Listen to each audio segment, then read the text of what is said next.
Hi guys, Bigg Boss Malayalam season 7 ഇന്നത്തെ ആദ്യത്തെ promo ആണ് വന്നിരിക്കുന്നത് കേട്ടോ. ഇന്നത്തെ പ്രൊമോ കാണിച്ചിരിക്കുന്നത് നമ്മുടെ എവിക്ഷൻ പ്രക്രിയയാണ് കാണിച്ചിരിക്കുന്നത്. നമ്മൾ ഏവരും കാത്തിരുന്ന എവിക്ഷൻ പ്രക്രിയയാണ് വരുന്നത്. അപ്പം ലാലേട്ടൻ വരുന്നുണ്ട്. ലാലേട്ടൻ വന്നിട്ട് പറയുകയാണ് നമുക്കെന്നാൽ എവിക്ഷൻ പ്രക്രിയയിലേക്ക് പോവാം എന്നാണ് ലാലേട്ടൻ പറയുന്നത്. എന്നിട്ട് പറയുകയാണ് പ്രേക്ഷകരുടെ തീരുമാനമാണിത്. അതായത് കഴിഞ്ഞ ആഴ്ചത്തെ സംഭവങ്ങളിൽ മാത്രമല്ല അവർ നോക്കുന്നത്, അവർ ഓവറോൾ ഫുള്ള് നോക്കിയിട്ടാണ് അവർ വോട്ട് ചെയ്ത് അവർ ഒരാളെ പുറത്താക്കുന്നത് എന്നാണ് ലാലേട്ടൻ പറയുന്നത്.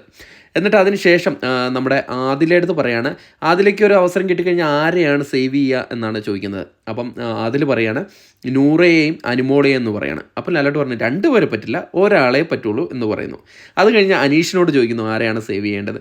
അപ്പോൾ അനീഷ് പറയാണ് നൂറയുടെ പേരാണ് അനീഷ് പറയുന്നത്. അത് കഴിഞ്ഞിട്ട് പിന്നെ നമ്മുടെ സാബുമാൻ്റെ അടുത്ത് ചോദിക്കുന്നുണ്ട്, സാബുമാൻ ആരെയാണ് സേവ് ചെയ്യുക എന്ന് ചോദിച്ചു. അപ്പോൾ സാബുമാൻ എണീറ്റെന്ന് ഇച്ചിരി കുഴപ്പമുള്ള ഒരു ക്വസ്റ്റ്യൻ ആണല്ലോ ലാലേട്ട എന്നൊക്കെ പറഞ്ഞിട്ട് ഇരിക്കുമ്പോൾ ഇരുന്ന് കഴിഞ്ഞിട്ട് അടുത്ത് ലാലേട്ടൻ ചോദിക്കുകയാണ് നെവിൻ എന്ന് പറയുകയാണ്. നെവിൻ എന്ന് പറയുന്ന കലിപ്പിൽ നെവിൻ എന്ന് പറയുകയാണ്. അവിടെ കൊണ്ട് പ്രൊമോ അവസാനിക്കുകയാണ്. അപ്പം നമ്മുടെ മുമ്പിലൊരു എന്താ പറയുക ആകാംക്ഷ ജനിപ്പിക്കുന്ന ഒരു സംഭവമായിരുന്നു. നെവിൻ എന്ന് പറയുമ്പം നെവിനാണോ പുറത്തു പോയെന്ന് നമ്മുടെ മനസ്സിലൊരു തോട്ടുണ്ടാവും. അതിന് വേണ്ടിയിട്ടാണ് അങ്ങനെ ഒരു പ്രൊമോ അവിടെ കൊണ്ട് നിർത്തിയിരിക്കുന്നത്. സംഭവം നെവിൻ്റെ അടുത്ത് ചോദിക്കുകയാണ് ചെയ്യുന്നത്, നിങ്ങൾ ആരെയാണ് സേവ് ചെയ്യുന്നതാണ് ചോദിക്കുന്നത്. പക്ഷേ ആ പ്രൊമോയിൽ കാണിക്കാണ്ട് നെവിൻ എന്ന് പേര് പറഞ്ഞിട്ട് അവിടെ നിർത്തുകയാണ്. ഒന്നാമത് എവിക്ഷൻ പ്രൊമോയും കൂടിയാണ്. അപ്പോൾ ലാസ്റ്റ് നെവിൻ എന്ന് പറയുമ്പോൾ എല്ലാവരും വിചാരിക്കും നെവിനാ പുറത്തു പോകാമെന്ന്.